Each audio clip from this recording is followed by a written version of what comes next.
taping for one of her several documentaries she's done, and she's a 9th grader now at Mountain View High School. She's an advocate and activist for mental health and is president of her high school Bring Change to Mind club. She's a junior intern for the UCSF Department of Psychiatry and a youth consultant for the Stanford Center for Youth Mental Health. Can you really do UCSF and Stanford together? I guess. And a consultant for the Children's Partnership's $10 million peer-to-peer rollout. She is also a documentarian, as I mentioned, having created 2 award-winning short films that spotlight issues surrounding mental health.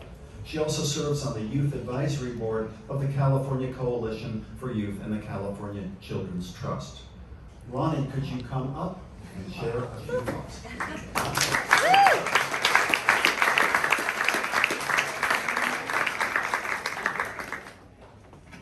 Wow.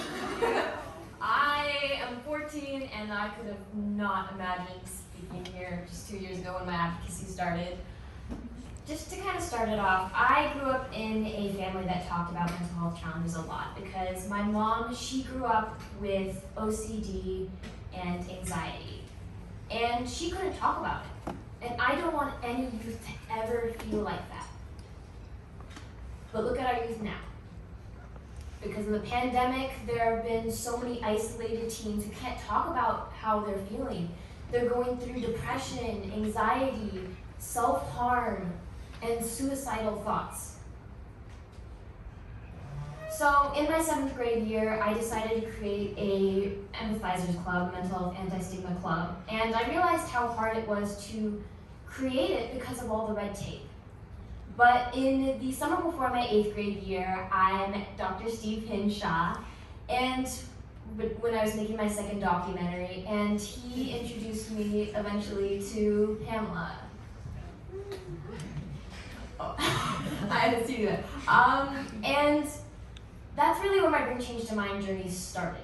I was able to easily get support from administration because Bring Change to Mind is a popular and well-known organization. There's such an amazing community behind it of thousands of teens who support each other and are so supportive of each other and work with each other days on end. And we receive so many resources and documents on how to create and sustain these clubs. And not too far into the school year, we received free t-shirts for our entire club. So at Bring Change to Mind, we have an army behind us to bring awareness to mental health and destigmatize the school campus.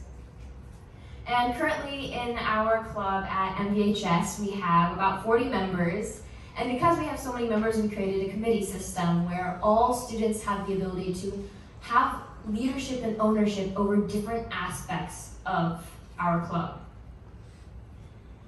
And some of the personal things I've seen in our club is that it's improved the mental health of our members. It has made them more self-aware. It has given leadership opportunities to those who might not normally consider themselves leaders. It gives them a movement to be part of.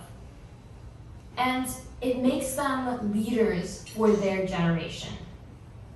And it's given a lot of students outside opportunities. And kind of taking a step back, everyone is always talking about mental health, about the youth voice and how we need to amplify it. But most of those people are adults. But the amazing thing about Bring Change to Mind is that it listens to the youth voice, encourages the youth voice, raises up the youth voice. And that's part of the reason why I'm so proud to be part of Bring Change to Mind.